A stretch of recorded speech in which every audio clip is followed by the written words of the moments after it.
The precinct was a fortress of routine, its walls echoing with the clatter of radios and the low hum of authority. But tonight, Officer Dan Harper's world was crumbling. His son, Ethan, 18, stood across from him in the dim light of their suburban garage, his voice trembling as he whispered, "Dad, I'm gay." 3 words, sharp as a blade, sliced through Dan's heart, leaving him frozen, his badge gleaming coldly under the flickering bulb. Dan Harper, 45, was a man carved from the granite of tradition. A decorated police officer in the small town of Willow Creek, Ohio. He'd spent 2 decades upholding law and order, his life a predictable rhythm of patrols, paperwork, and Friday night barbecues with his wife, Laura, and their only child, Ethan. The Harper family was the picture of middle American normalcy church on Sundays. A tidy lawn, and a pickup truck in the driveway. But Ethan's confession shattered that image like a brick through a window. Dan's first instinct was to shout, to demand answers, but the raw fear in his son's eyes stopped him cold. He saw the boy he'd raised his little league star, his fishing buddy now looking like a stranger, pleading for acceptance. The garage felt suffocating as Dan grappled with the revelation. He'd heard the whispers at the precinct cops joking about queers during coffee breaks, their words dripping with disdain. Willow Creek wasn't exactly a bastion of progress. The town clung to its conservative roots like a lifeline. Dan had never questioned those values. Never had to. But now, his son was one of them. His mind raced, torn between the man he was and the father he wanted to be. "Go to bed, Ethan," he finally muttered, his voice gruff, turning away to hide the storm in his chest. He didn't sleep that night, haunted by the weight of his own silence. By morning, Dan was back at the precinct, his face a mask of stoicism. The station buzzed with its usual chaos phones ringing, officers bantering about last night's game, but Dan felt like an outsider in his own skin. His partner, Mike Torres, a wiry 38-year-old with a quick laugh, noticed the change. "You okay, Harper? Look like you saw a ghost," Mike said, tossing a coffee cup into the trash. Dan shrugged, deflecting with a grunt. He couldn't tell Mike not yet. The precinct was a brotherhood, but it was also a crucible of judgment. He'd heard the slurs, the casual cruelty. If they knew about Ethan, what would they say? Worse, what would they think of him? Ethan, meanwhile, was navigating his own battlefield at Willow Creek High. A senior, he was the Golden Boy varsity soccer captain, prom king material, the kid everyone liked. But beneath the charm was a secret he'd guarded since he was 14, when he first realized his feelings for his best friend, Lucas Bennett. Lucas, also 18, was quieter, an artist with a sharp wit and a kindness that made Ethan feel safe. They'd been inseparable since sophomore year, their friendship a lifeline in a town that felt increasingly claustrophobic. Ethan had come out to Lucas 6 months ago, and to his relief, Lucas had confessed he felt the same. Their stolen moments holding hands in the park, whispering dreams of leaving Willow Creek were Ethan's only refuge. But now, with his dad's reaction hanging over him, Ethan felt like he was walking a tightrope. That afternoon, Dan's patrol took him past the high school, where he spotted Ethan and Lucas sitting on a bench, their heads close, laughing. The sight hit him like a punch. He pulled over, gripping the steering wheel until his knuckles whitened. Part of him wanted to storm over, to demand Ethan stop this phase. But another part, a quieter, unfamiliar voice urged him to listen, to understand. He drove away, his heart pounding, unaware that his next move would set off a chain reaction no one in Willow Creek could have predicted. Back at home, Laura sensed the tension. A warm, intuitive woman of 42, She'd always been the bridge between Dan and Ethan, softening her husband's rough edges. "What's going on with you two?" she asked over dinner, her eyes flicking between them. Ethan stared at his plate, silent, while Dan's jaw tightened. "Nothing," he said, too quickly. Laura didn't push, but her gaze lingered, heavy with suspicion.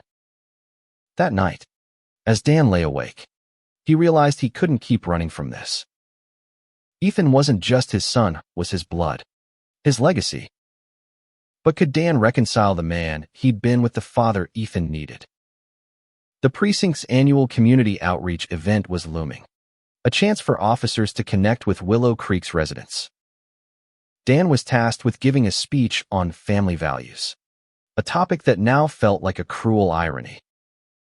As he scribbled notes, his mind kept drifting to Ethan's trembling voice, to the fear in his eyes. Dan had always believed in duty to his town, his badge, his family. But what did duty mean when his son was afraid to be himself? For the first time, Dan wondered if the values he'd sworn to uphold were the ones tearing his family apart. By the end of the week, rumors were starting to ripple through Willow Creek. A neighbor had seen Ethan and Lucas together, too close for just friends. The gossip reached the precinct, carried by Officer Greg Walsh, a burly 50-year-old with a penchant for stirring trouble. "Heard your kid's been hanging with that Bennett boy," Greg said, smirking over a donut. "Hope he's not getting any funny ideas." "Harper." Dan's blood ran cold. He wanted to punch Greg's smug face, but he forced a laugh, deflecting. Inside, though, he was unraveling. The precinct, his sanctuary, was starting to feel like a minefield. Ethan, too, was feeling the pressure. At school, whispers followed him down the halls. A group of jocks cornered him after practice, their taunts laced with venom. "What's up with you and Lucas? Harper? You two a thing now?" Ethan's fists clenched, but he walked away, his heart racing. He couldn't tell Lucas how bad it was getting, didn't want to scare him. But the weight of keeping his secret, of protecting their love, was crushing him. He needed his dad, but after that night in the garage, he wasn't sure Dan would ever come around. As Dan patrolled the quiet streets of Willow Creek, his radio crackling with routine calls, he couldn't shake the image of Ethan's face, hopeful, terrified, waiting for his father's verdict. Dan had always prided himself on being a protector, but who was he protecting now? His reputation, his pride, or the son who needed him more than ever? The answer was coming, whether he was ready for it or not. Dan's patrol car cut through the quiet streets of Willow Creek, the familiar rhythm of his route doing little to calm the storm in his mind. Ethan's confession replayed like a broken record, each word a needle in his chest. He'd always thought he knew his son, but now he wondered if he'd ever really seen him at all. The precinct's community event was 2 days away, and Dan's speech on family values loomed like a guillotine. How could he stand in front of the town, preaching about unity and tradition, when his own family was fracturing under the weight of truth? At home, the tension was palpable. Ethan barely spoke, his eyes fixed on his phone or the floor, avoiding Dan's gaze. Laura, sensing the rift, tried to bridge it with small talk, but her efforts fell flat. "Ethan, you're quiet lately," she said one evening, stirring a pot of chili. "Everything okay at school?" Ethan mumbled a vague response, his fork scraping against his plate. Dan wanted to say something, anything, to break the silence, but the words stuck in his throat. He was a cop, trained to handle crises, yet he felt powerless in his own kitchen. Meanwhile, Ethan's world at school was growing darker. The whispers had turned into outright taunts, led by Jake Miller, a linebacker with a cruel streak. "Hey, Harper, where's your boyfriend?" Jake sneered during lunch, his voice loud enough to draw stares. Ethan's face burned, but he kept his head down, clutching his tray. Lucas, sitting across from him, reached for his hand under the table, a fleeting gesture of comfort. "Ignore them," Lucas whispered, his dark eyes fierce with protectiveness. But Ethan could feel the walls closing in. He'd always been the kid who fit in, but now he was an outcast in his own town. Back at the precinct, Dan overheard more gossip. Greg Walsh, ever the instigator, leaned against Dan's desk, his voice low but sharp. "Word's getting around about your boy, Harper. People are talking." Dan's jaw clenched, his hand tightening around a pen. "Mind your business, Walsh," he snapped, but Greg's smirk lingered. The precinct was a pressure cooker, and Dan knew it was only a matter of time before the rumors exploded. He thought about confronting Ethan, demanding to know how far this thing with Lucas had gone, but the memory of his son's trembling voice stopped him. He wasn't ready to face the truth. Not yet. That night, Dan found himself at the local bar, nursing a beer with Mike Torres. Mike, always perceptive, sensed Dan's unease. "All right, Harper, spill it. You've been off all week," he said, his tone light but probing. Dan hesitated, the weight of his secret pressing down. Finally, he muttered, "It's Ethan. He told me something big." Mike raised an eyebrow, waiting. Dan took a deep breath. "He's gay." The words felt foreign, heavy, like admitting a failure. Mike leaned back, processing, then shrugged. "Okay. So what's the problem? He's still your kid." Dan stared at his beer, Mike's nonchalance both a relief and a challenge. If only it were that simple. Ethan, meanwhile, was struggling to hold himself together. After school, he and Lucas met at their usual spot in the park, the oak tree casting long shadows in the fading light. "I can't keep doing this," Ethan admitted, his voice cracking. "Everyone's talking, and my dad, he barely looks at me." Lucas pulled him close, his arms a steady anchor. "We'll get through this, Ethan. Together." Their kiss was brief, desperate, a defiance against the world closing in. But as they parted, Ethan noticed a car idling near a patrol car. His heart sank. Was it his dad? He couldn't tell, but the fear of being watched clung to him like damp clothes. The next morning, Dan's precinct duties were interrupted by a call from the high school. A fight had broken out, and Ethan was involved. Dan's stomach dropped as he sped to the school, his mind racing with worst-case scenarios. When he arrived, he found Ethan in the principal's office, his lip bloodied, his eyes defiant. Jake Miller sat across from him, sporting a black eye. He started it. Jake spat, pointing at Ethan. "Called me out for talking about his little boyfriend." Dan's heart pounded. He wanted to defend Ethan, to scream at Jake, but the weight of the principal's gaze and the school's conservative leanings held him back. "Let's go," he said to Ethan, his voice tight, leading him out. In the car, the silence was deafening. Finally, Ethan spoke, his voice raw. "You didn't say anything back there. You just let him talk like that." Dan gripped the wheel, his knuckles white. "I'm trying, Ethan. This isn't easy for me." Ethan's laugh was bitter. "Yeah, well, it's not easy for me either, Dad." The words cut deep, exposing the chasm between them. Dan wanted to fix it, to be the father Ethan needed, but he didn't know how. The community event was tomorrow, and with it, the speech that could define his legacy or destroy it. As they pulled into the driveway, Laura was waiting, her face pale. What happened? She demanded, her eyes darting between them. Ethan stormed inside without a word, leaving Dan to face her alone. He got in a fight, Dan said, his voice low. Over what he told me. Laura's eyes widened, then softened with understanding. Oh, Dan, she whispered, pulling him into a hug. He needs you. More than ever.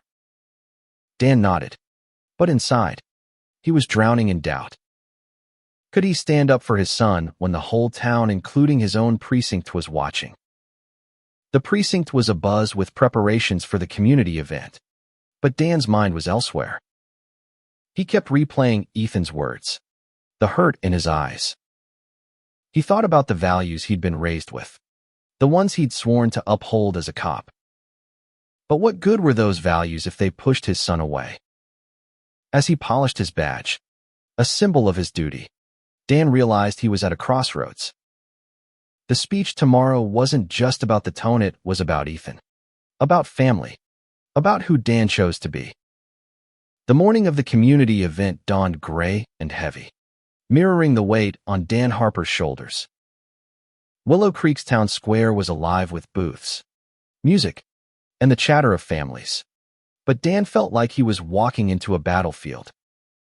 His speech, scribbled on a crumpled note card, burned in his pocket a declaration of family values that now felt like a lie. Ethan's bruised lip and defiant eyes haunted him, a reminder of the fight at school and the words they hadn't said since. Dan knew today could change everything, but whether for better or worse, he couldn't predict. At the precinct, the mood was jovial, officers joking as they set up their booth. Greg Walsh, ever the thorn in Dan's side, slapped him on the back. Ready to wow the crowd. Harper, tell him how to keep their kids in line, he said with a wink. Dan forced a smile, his stomach churning. He hadn't told anyone but Mike about Ethan, but the rumors were spreading like wildfire. Every sideways glance from a colleague felt like a judgment, and Dan wondered how long he could keep his son secreter if he even should.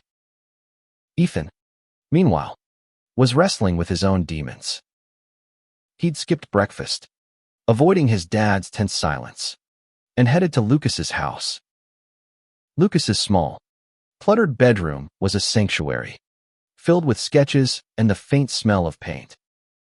You didn't have to punch Jake, Lucas said softly, dabbing antiseptic on Ethan's lip. Ethan winced, not from the sting, but from the memory. He called you a freak. I couldn't just stand there. Lucas's smile was sad but warm. You don't have to fight my battles, Ethan. But I'm glad you're on my side.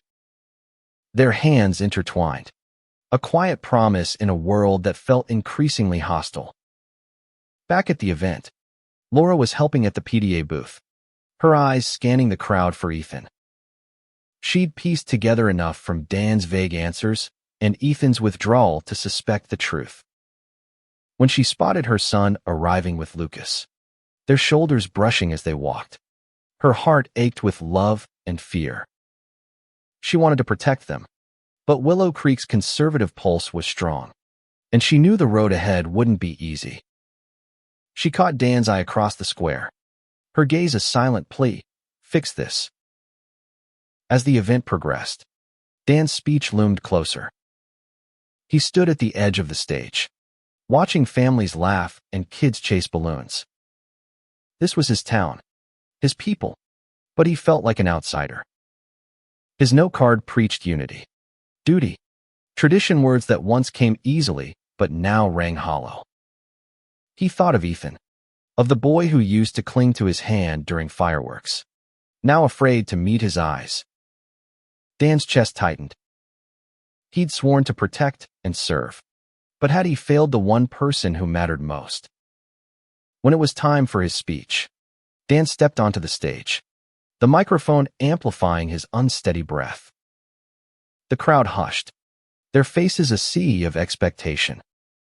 Family values, he began, his voice steadying, are about love, loyalty, and standing by each other no matter what.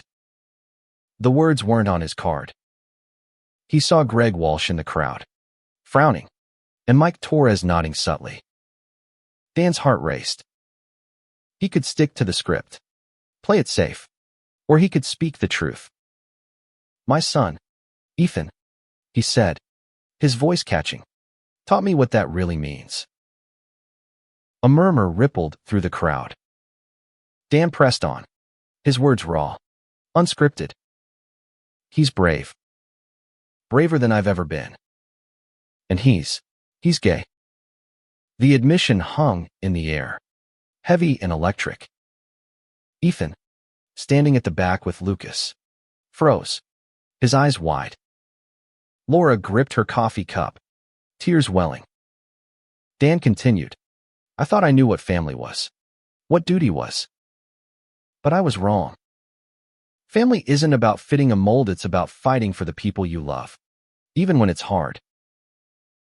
The crowd was silent. Some faces shocked, others softened. Greg Walsh turned away, muttering, but Mike clapped, loud and deliberate, sparking a hesitant applause. Dan stepped off the stage, his legs shaky, and found Ethan in the crowd. His son's eyes were wet, a mix of pride and disbelief. "Dad," Ethan whispered, his voice breaking. Dan pulled him into a hug, fierce and unyielding, the kind he hadn't given since Ethan was small. "I'm here," Dan said. "I'm not going anywhere." But the fallout was swift. By the next morning, the precinct was abuzz with whispers. Some officers nodded at Dan with quiet respect, but others, like Greg, kept their distance, their silence louder than words. The town's reaction was mixed, supportive messages from some neighbors, cold stares from others. Dan knew he'd crossed a line, one that might cost him friendships, maybe even his career. But as he watched Ethan laugh with Lucas at breakfast, a weight lifted.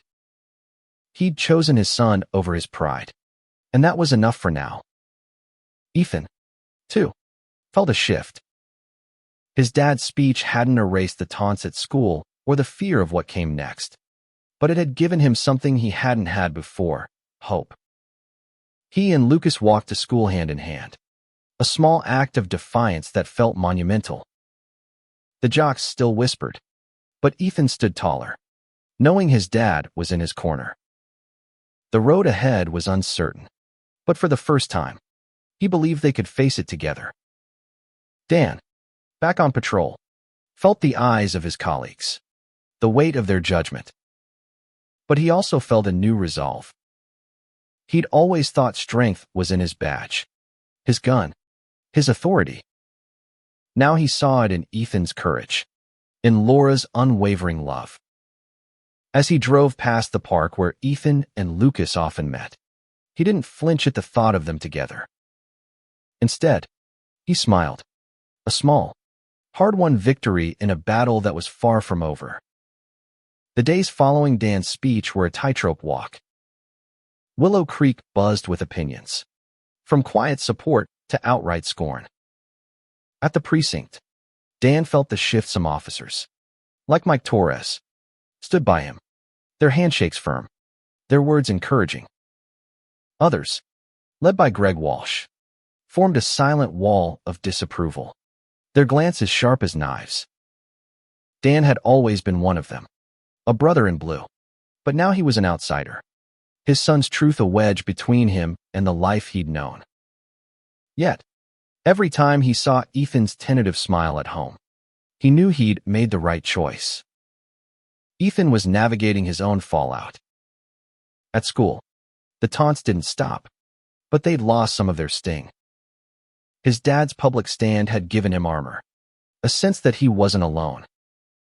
Lucas noticed the change, teasing him gently as they sat under their oak tree. "You're walking taller, Harper," he said, sketching Ethan's profile in his notebook. Ethan laughed, a sound he hadn't heard from himself in weeks. "Maybe I'm just trying to keep up with you," he replied, nudging Lucas's shoulder. Their love, once a secret, was starting to feel like a strength, not a shame. Laura, ever the family's anchor, was working to hold them together. She invited Lucas over for dinner, a quiet gesture that spoke volumes. The meal was awkward at first, Dan fumbling with small talk, Ethan watching his dad like a hawk, but Laura's warmth eased the tension. "Lucas, tell us about your art," she said, passing the mashed potatoes. Lucas, shy but earnest, described his latest project, a mural for the school's art show. Dan listened, surprised by the passion in Lucas's voice, and found himself asking questions. By the end of the night, the table felt less like a battlefield and more like a home. But the town wasn't as forgiving. At the local diner, Dan overheard whispers, neighbors questioning his fitness as a cop, parents worrying about Ethan's influence on their kids. The precinct wasn't much better. Greg Walsh cornered Dan in the locker room, his voice low and venomous. "You really think you can keep your badge after that stunt, Harper? People don't trust a cop who can't control his own kid." Dan's fists clenched, but he held back, knowing a fight would only prove Greg right. Instead, he walked away, his resolve hardening. He wouldn't let them break Heimer, his son. Ethan and Lucas faced their own challenges. The school's art show was approaching, and Lucas's mural, a vibrant depiction of two silhouetted figures holding hands against a sunset, was drawing attention. Some students praised it, but others, egged on by Jake Miller, defaced it with slurs. Ethan found Lucas staring at the ruined mural, his eyes wet with anger. "They can't stand us being happy," Lucas said, his voice shaking. Ethan took his hand, defiant. "Then we'll make them see it. We'll fix it together." They spent hours repainting, their hands brushing as they worked, turning pain into something beautiful. Dan, meanwhile, was facing pressure at work. The precinct captain, a gruff veteran named Tom Reynolds, called him into his office. "Your speech stirred things up, Harper," Tom said, his tone neutral but his eyes sharp. "Some folks want you off the force. Say you're too distracted now." Dan's heart sank, but he met Tom's gaze. "I'm the same cop I've always been. My son doesn't change that." Tom leaned back, studying him. "Prove it. Keep your head down and do your job." Dan nodded, but he knew it wouldn't be that simple. The town was watching, waiting for him to falter. At home, Ethan opened up to Laura about the mural incident. She listened, her face tight with anger, then pulled him into a hug. "You and Lucas are stronger than they know," she said. "Don't let them dim your light." Ethan nodded, but the weight of the town's judgment was heavy. He wondered if his dad regretted his speech, if the cost was too high. That night, he found Dan in the garage, polishing his old fishing gear. "Dad," Ethan said, hesitant, "are you okay with all this?" "With me?" Dan set down the reel, his eyes soft. "I'm learning, Ethan.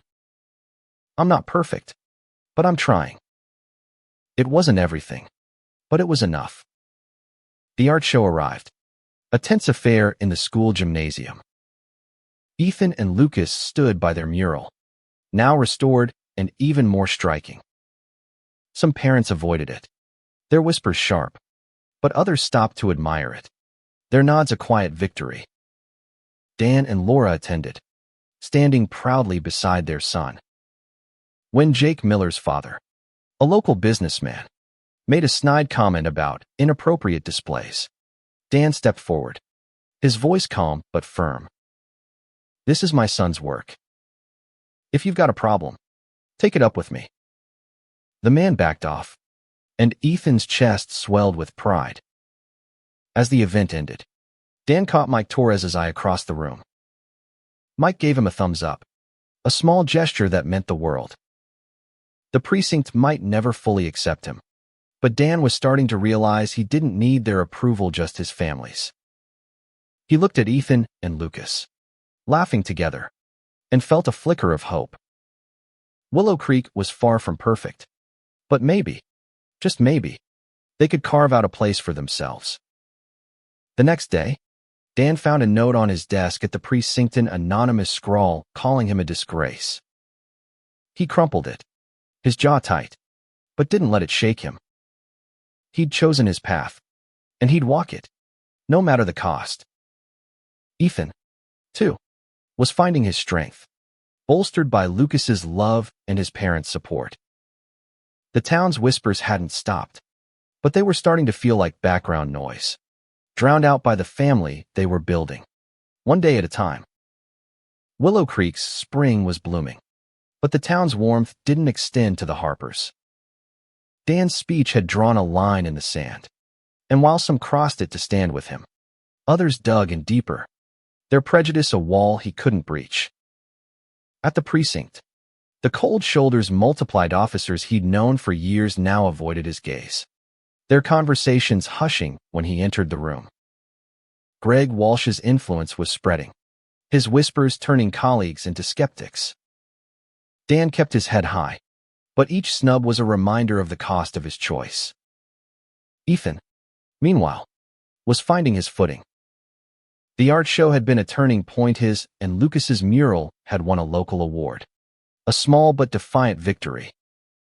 At school, some classmates rallied around them, forming a quiet alliance against Jake Miller's crew. But the taunts persisted, and Ethan's patience was wearing thin. One afternoon, he found a note in his locker, "Freak show's over. Harper." He crumpled it, his anger flaring, but Lucas's steady presence kept him grounded. "They're scared of us," Lucas said, his voice calm but fierce. "Let them be." Laura was the family's glue, her resolve unshakable. She joined a local support group for parents of LGBTQ kids, dragging Dan along to a meeting. He sat stiffly at first, surrounded by strangers sharing stories of fear, love, and acceptance. One father, a mechanic with hands like Dan's, spoke of his trans daughter and the pride he felt watching her thrive. Dan listened, his defenses softening. "I just want Ethan to be happy," he admitted when it was his turn, his voice rough. The group nodded, their empathy a lifeline he hadn't known he needed. At the precinct, trouble was brewing.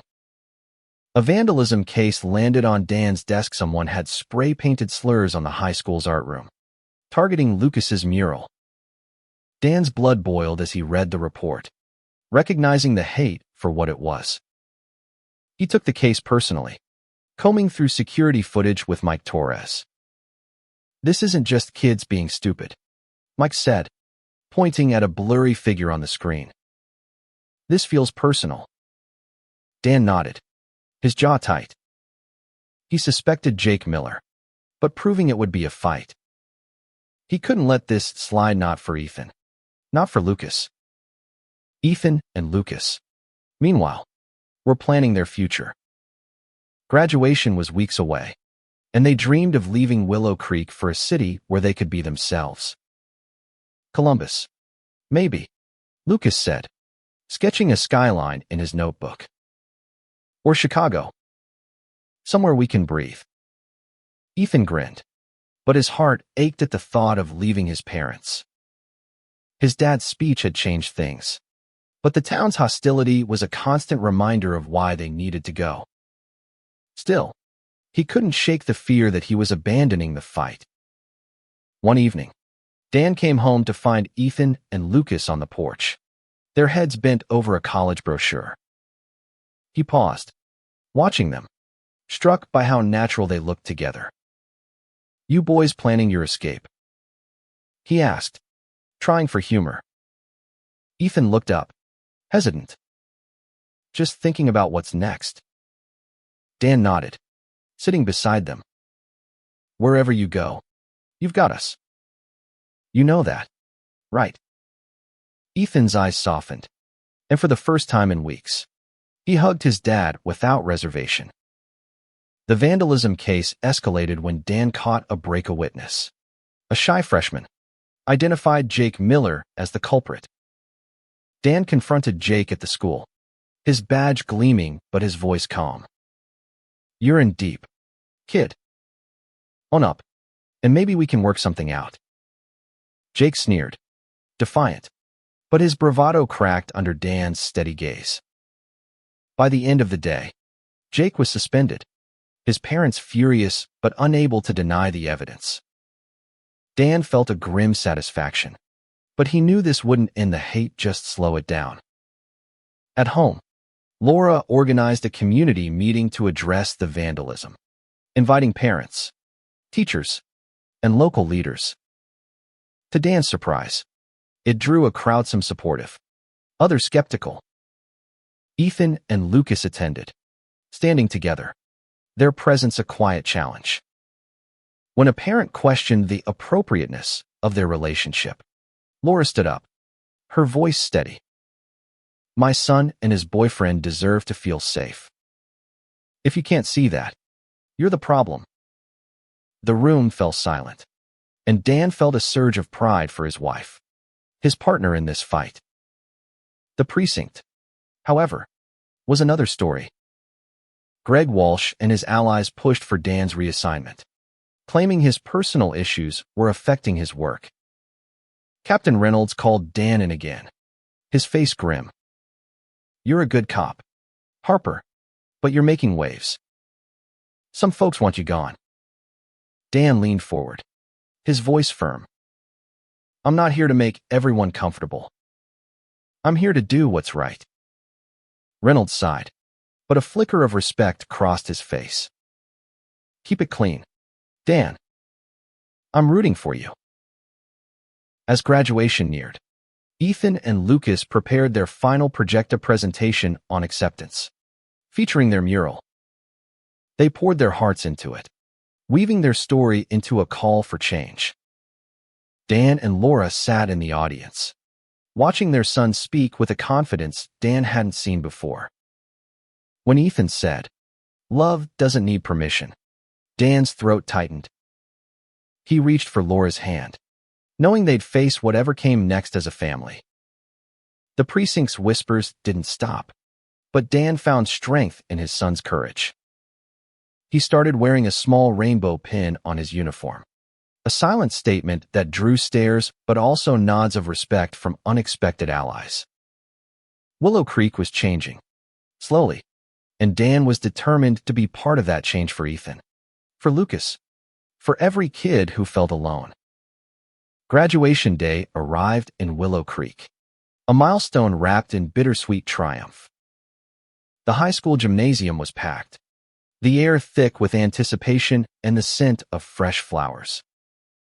Ethan stood among his classmates, his cap slightly askew, his heart pounding as he scanned the crowd for his parents and Lucas.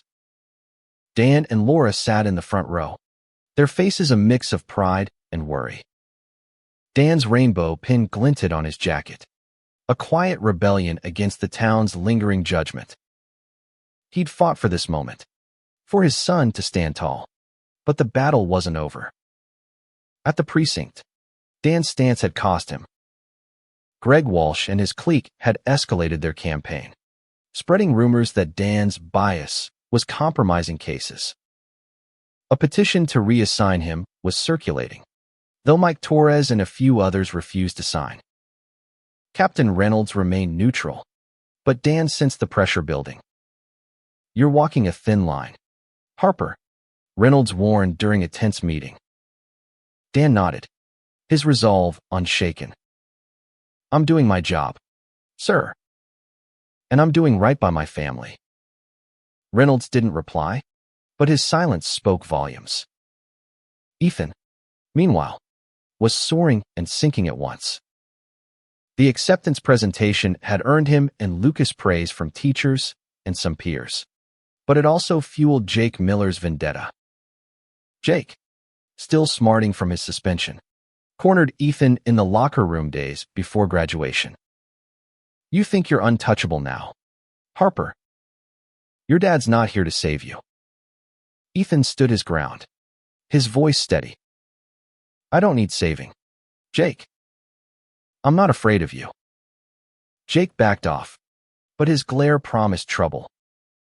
Ethan didn't tell Lucas, not wanting to dim their joy, but the threat lingered. Lucas was Ethan's anchor, his quiet strength a counterpoint to the town's chaos. They spent evenings planning their move to Columbus, where Lucas had been accepted to an art program and Ethan was eyeing community college. We'll get a tiny apartment, eat ramen, and be free, Lucas said, his eyes bright as they lay on a blanket in the park. Ethan laughed, pulling him close. As long as I'm with you, I'm good. But the fear of leaving his parents, especially his dad, gnawed at him. Dan's speech had changed everything, but could their bond survive the distance? Laura, sensing Ethan's conflict, organized a family barbecue to celebrate graduation. She invited Lucas and his parents, a quiet couple who'd been cautiously supportive. The backyard was filled with laughter, the smell of grilled burgers, and the soft glow of string lights. Dan manned the grill, his ease with Lucas a marked change from months ago. When Lucas's dad raised a glass to new beginnings, Dan clinked his beer bottle, his smile genuine. Ethan watched, his heart full but heavy. He wanted to believe this harmony could last, but Willow Creek's shadow loomed. Trouble struck the night after graduation. Dan was on patrol when a call came in a disturbance at the park. He arrived to find Ethan and Lucas surrounded by Jake Miller and two others, their voices loud and threatening. Ethan's fists were clenched, Lucas standing protectively in front of him. Dan's heart stopped, his training kicking in as he stepped between them. Back off, Miller, he said, his voice steel. Jake sneered, but the sight of Dan's badge made him hesitate. This isn't over. Harper, Jake muttered, retreating with his friends. Dan turned to Ethan, his eyes searching. You okay? Ethan nodded, but his trembling hands told another story. At home, Ethan broke down, the weight of months of fear and fights spilling over. I just want to be normal. Dad, he sobbed, Laura holding him tight. Dan knelt beside him, his voice soft but firm. You are normal, Ethan. You're my son, and I'm proud of you. Lucas, sitting quietly, met Dan's eyes, a silent thank you passing between them. Dan realized then that protecting Ethan meant more than stopping fights. It meant challenging the hate at its root. In the town, in the precinct, in himself. The next day, Dan took action. He requested a meeting with Reynolds and the precinct's community liaison, proposing a sensitivity training program. We can't keep ignoring this, he argued. If we're here to serve, we serve everyone, not just the ones who fit the mold. Reynolds was skeptical but agreed to a trial run. Mike Torres volunteered to help, and even a few younger officers showed interest. Greg Walsh scoffed, but Dan ignored him, focusing on the small victories. Change was slow, but it was starting. Ethan and Lucas, meanwhile, were packing for Columbus. Their apartment was a shoebox, but it was theirs.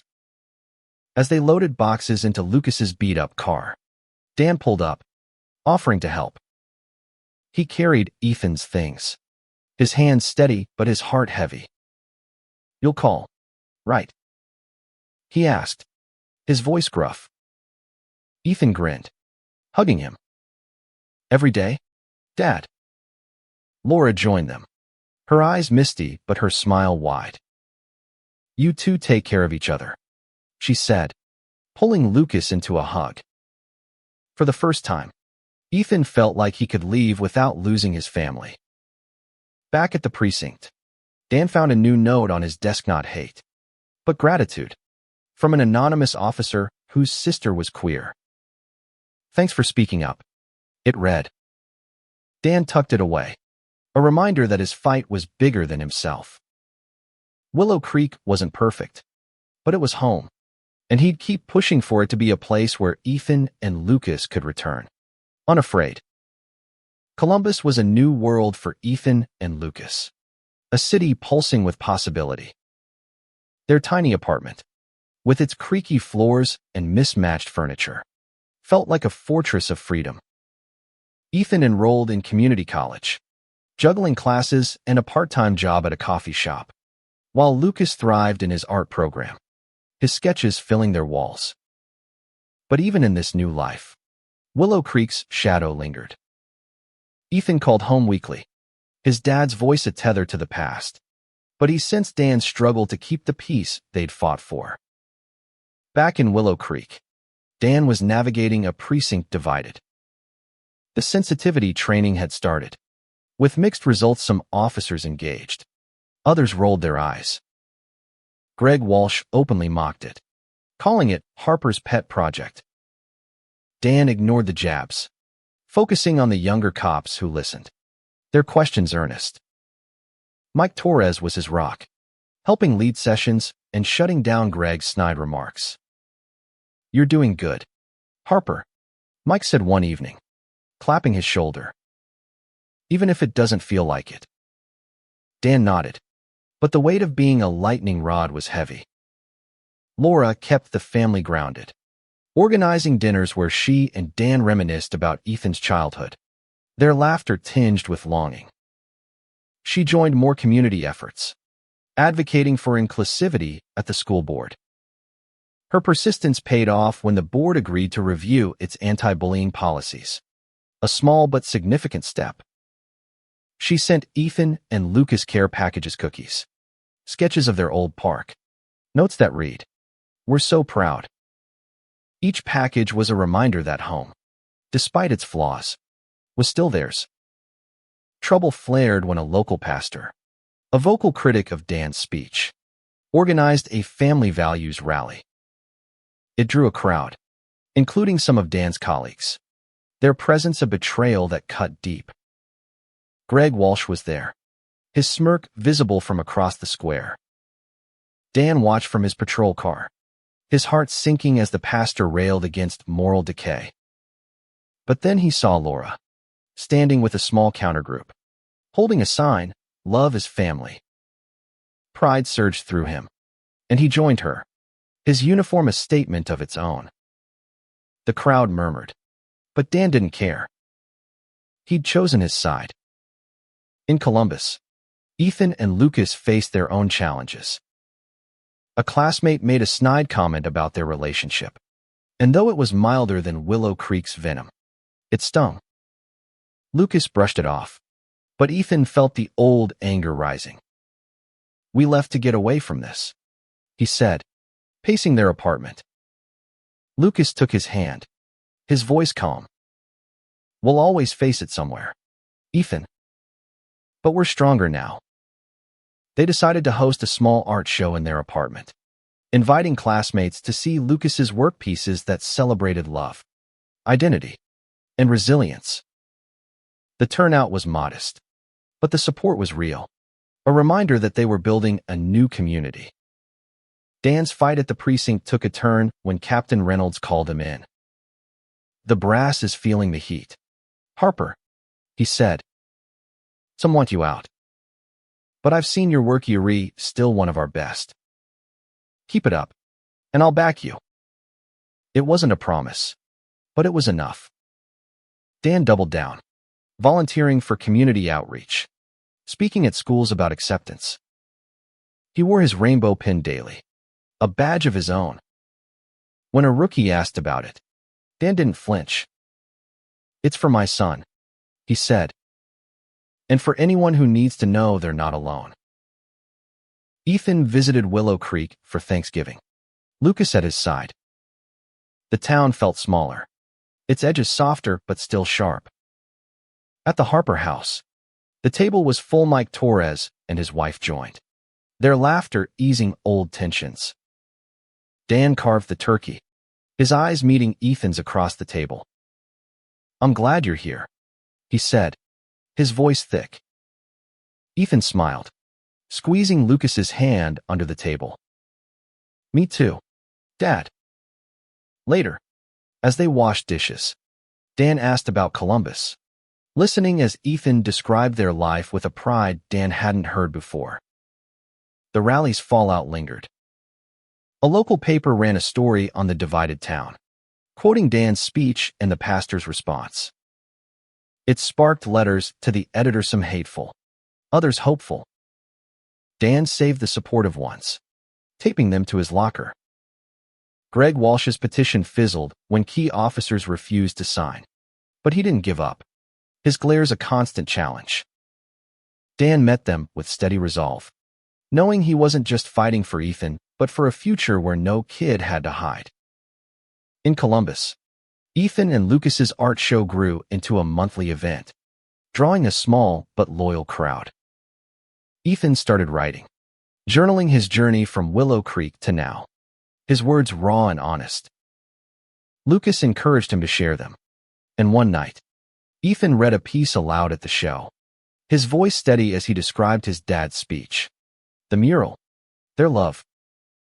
The applause was small but heartfelt, and Lucas's proud smile was everything. Back in Willow Creek, Dan stood at the park, watching kids play under the oak tree where Ethan and Lucas once sat. He thought of the boy he'd raised, now a man carving his own path. The town wasn't perfect, but it was changing, and Dan was part of that change. He'd lost some battles, friendships, trust, but he'd gained something greater, a family that stood together, unashamed. Winter settled over Willow Creek, blanketing the town in quiet snow and sharper tensions. Dan Harper's fight for acceptance had reshaped his life, but the scars remained.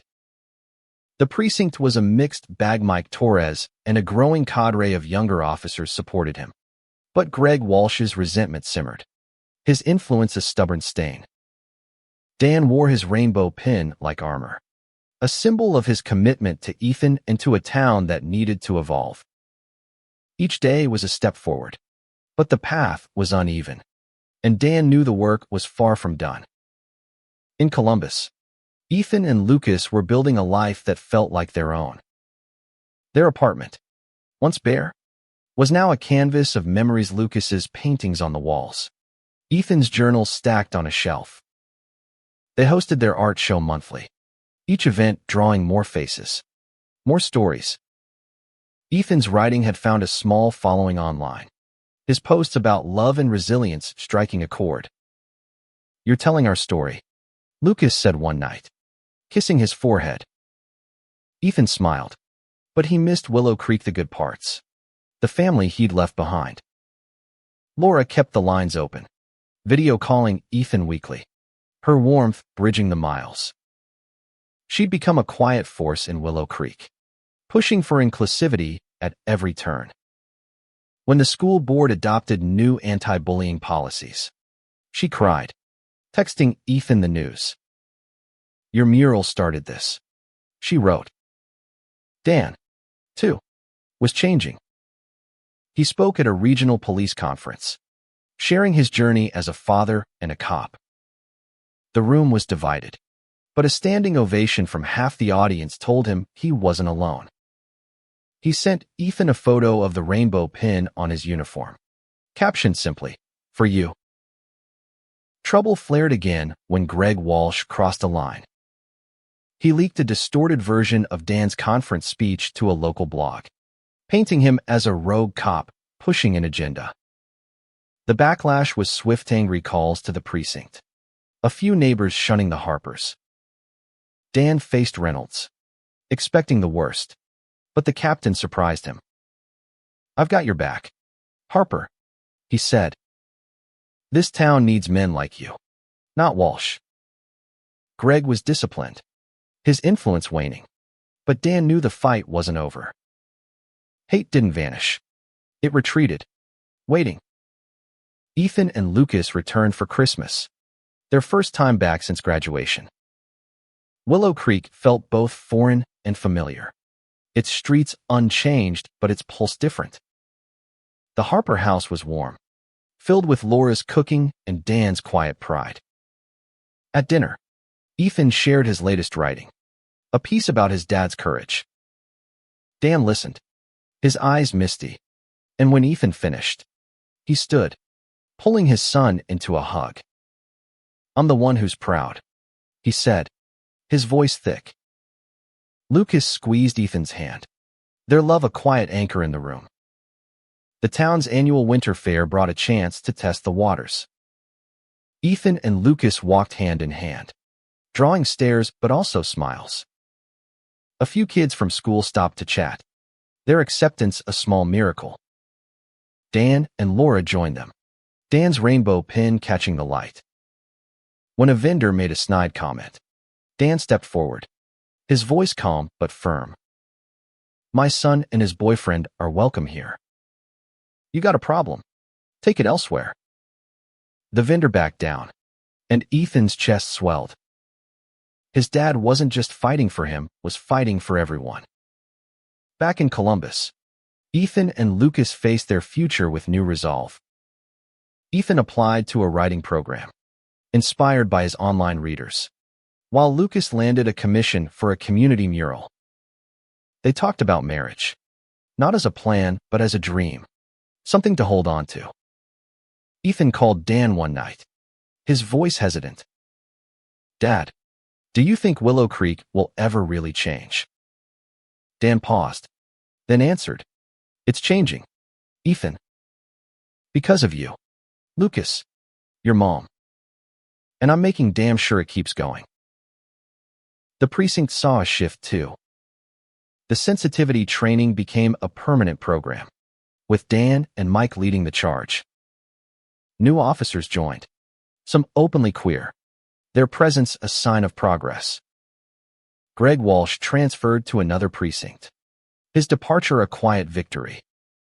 Dan kept his note from the anonymous officer, a reminder of why he fought.